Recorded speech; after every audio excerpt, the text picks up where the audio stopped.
Again. Hello, everyone. Welcome to today's study. Today, we're going to be talking about the multiple creation accounts found in the Bible. So far, I have identified three, and that's what I'm going to take you through this study. So, the first account of creation, we'll go to Genesis chapter 1, verse 1 and 2. In the beginning, God created the heaven and the earth. And the earth was without form and void, and darkness was upon the face of the deep. And the Spirit of God was upon the face of the waters. That's the first verse, and the second one in Genesis 1.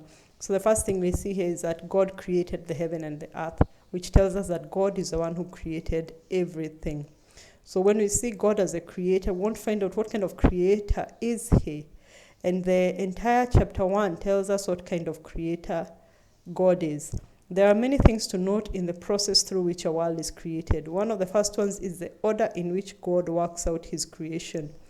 In verse 2, we learn that the whole earth was covered in darkness.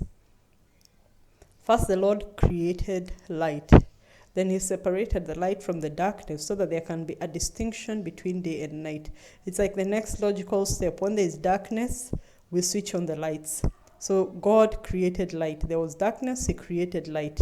So in verse 1, Genesis chapter 1, verse 3 to 5, and God said, "Let there be light," and there was light. And God saw the light that it was good, and God divided the light from the darkness. And God called the light day, and the darkness he called night. And the evening and the morning were the first day. So I've just noticed right now there's an emphasis of God here, and God said, and God saw the light, and God called the light. I think just to show us that the creation is God's work. Anyway, what I wanted to highlight was the order, that what follows after this is an orderly process where land and water are separated, plants are created, lights are put in the sky, that's the sun, the moon, and the stars. The animals are created, and then man is created. So that by the time man comes on the scene, the earth has been prepared for him. So in Genesis 2, we learn that by the time man was created, the garden in Eden had been prepared for him. He only needed to live there and to take care of it.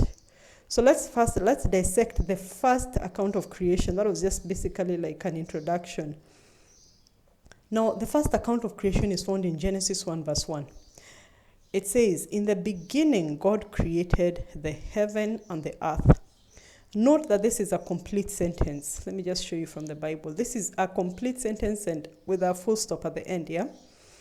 So that we are not given any details, but this is a statement of a fact that in the beginning, God created the heaven and the earth.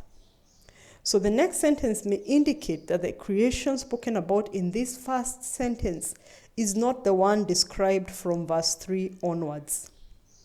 Now, let me just give you a little background. When I was studying the first two accounts of creation, what I thought were the first two, that's Genesis 3 onwards and Genesis chapter 2. Genesis 1 verse 3 onwards and Genesis chapter 2. I thought those were the only accounts of creation until I had a preacher say that, no, there's actually another one. He didn't actually allude to the second one. He put the second and the third as one. But he alluded to the fact that the first one stated in Genesis 1:1 was not the next one that followed.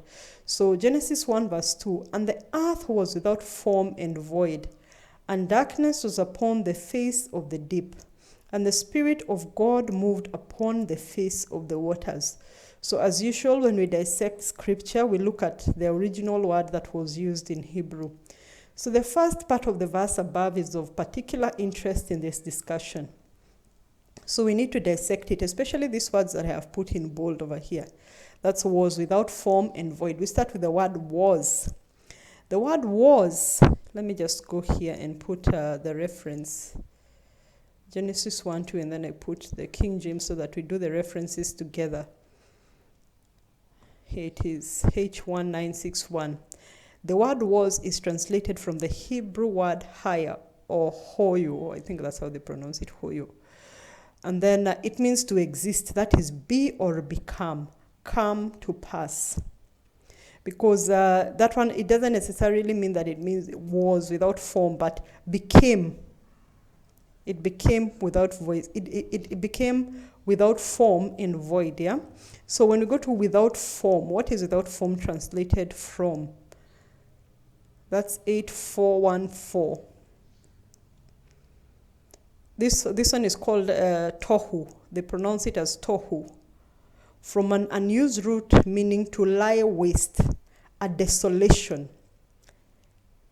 When you look at these words, a desolation of the surface, that is a desert. Now, when you look at this one without form, it's a wasteland, it's a desolate place. That's what it's actually describing, a wasteland, a desolate place. Then the third word we're looking at is and void. Next we have the word void describing the earth. Void, from the Bible here, H922, just be patient, we look at this together, is from the word bohu. Bohu. This is from an unused root meaning to be empty, a vacuity. That is superficially an undistinguishable ruin. So that is what it is. So when you think about that, this word translated was is come to pass or become.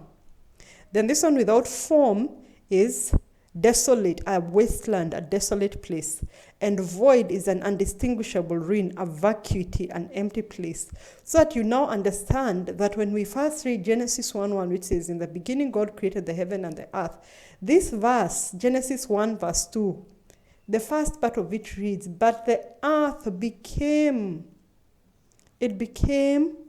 an undistinguishable ruin, a desolate and empty place. That is actually what it means if you read this from the Hebrew. And actually this word and here, I don't know why they put and, because it's actually but. When you look at it, I was looking at the Greek translation, it's but the earth became a wasteland, a desolate place that was empty. Because you need to have that background of the translation to understand that something happened here between verse 1 and verse 2 that caused the earth to become without form and void. Yeah, it became a desolate and empty place. Now, picture this for a moment. The earth that was created in the first verse is completely ruined. It is a wasteland. Not only is it a wasteland from what we have read there, a desolate place, an empty and indistinguishable ruin, but we are also told that there was darkness. And then this darkness is not just darkness over the earth. The earth is actually covered by water. That's why they say, and darkness was upon the face of the deep. Yeah, as the abyss or the surging or a surging mass of water. And then we're told the Spirit of God moved upon the face of the waters. So now just picture that in your mind, first of all, that the earth was created, God created the heaven and the earth. In verse 2, the earth became a desolate and undistinguishable ruin. And darkness was upon the face of it, and it was flooded, it was covered with water. So when you read Genesis chapter 1 and you read the whole of it, you will see one thing that stands out about God is order. He creates everything. In fact, everything he created, he said, and God said that it was good, and God saw that it was good. So now bring yourself back to Genesis 1 verse 2 and ask yourself, do you think when we're told in Genesis 1:1 that God created the heaven and the earth, that what it meant was that he created this undistinguishable ruin, this desolate place, which was an undistinguishable ruin covered in darkness and flooded with water? Do you imagine that is exactly what is created? He created, whatever God created was good. So he created something good, but something happened here. And whatever happened in this place led to the earth becoming that undistinguishable ruin, that desolate and empty place covered with darkness and flooded with water. But we're told the Spirit of God moved upon the face of the waters.